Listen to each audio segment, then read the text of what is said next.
How to download Spotify playlist to MP3. Welcome back to Glitch Sorcerer, and let's jump right into this video. To begin with, launch a Spotify application and make sure that you are logged in. From here, you will go to the Your Library section, which will be at the bottom. Tap on Your Library. In your library, you will find your pre-existing playlist, or to create one, tap on the plus sign icon, then tap on Playlist. Give your playlist a name, then just tap on Done.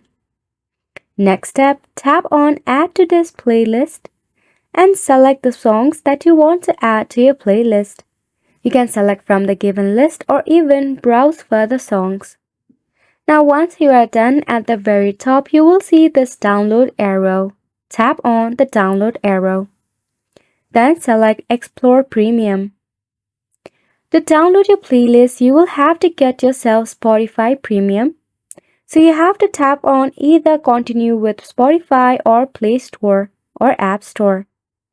Now to get yourself your premium, you have to complete the payment method.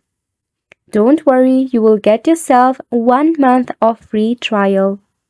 If you select credit or debit card, enter card number, expiration date and your security code. Once you get your hands on your Spotify Premium, you'll be able to download your Spotify playlist to MP3. And that is all for this video as well. Thank you so much for tuning in.